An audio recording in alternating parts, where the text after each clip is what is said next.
Overall প্রাইসে সবকিছুই ঠিক ছিল এবং আমার কাছে বিল্ড কোয়ালিটি সবকিছুই অথেন্টিক, একদম সবকিছুই ভালো মনে হয়েছে। আমি একটা ল্যাপটপ কিনবো, তো সেক্ষেত্রে ভালো একটা সার্ভিস নেওয়ার জন্য অনলাইনে আমি খোঁজাখুঁজি করার পর দেন আমার কাছে এটা খুব ট্রাস্টেড মনে হইলো। ওদের যে প্রোডাক্টগুলো, আমি যে কাস্টমার রিভিউগুলো দেখলাম অনলাইনে, সবকিছু আমার কাছে ভালো মনে হইলো। দেন আমি এখানে আসলাম।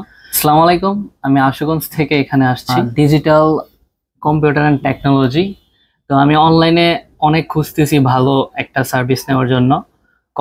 আমি একটা ল্যাপটপ কিনবো, তো সেক্ষেত্রে ভালো একটা সার্ভিস নেওয়ার জন্য অনলাইনে আমি খোঁজাখুঁজি করার পর দেন আমার কাছে এটা খুব ট্রাস্টেড মনে হইলো। ওদের যে প্রোডাক্টগুলো, আমি যে কাস্টমার রিভিউগুলো দেখলাম অনলাইনে, সবকিছু আমার কাছে ভালো মনে হইলো। দেন আমি এখানে আসলাম। তো এখান থেকে আমি এইচপি সিরিজের G6 সেটা আমি পারচেস করলাম এখান থেকে। তো ওভারঅল প্রাইসে সবকিছুই ঠিক ছিল এবং আমার কাছে বিল্ড কোয়ালিটি সবকিছুই অথেন্টিক, একদম সবকিছুই ভালো মনে হয়েছে। তো ইউজ করার পর বাকিটা বোঝা যাবে যে অ্যাকচুয়ালি কিরকম হবে। আশা করি খুবই ভালো হবে, কারণ ওনাদের সবকিছু আমার কাছে পছন্দ হয়েছে। আর যদি ভালো হয় ইনশাল্লাহ আমি আবারও নেব। আসসালামু আলাইকুম।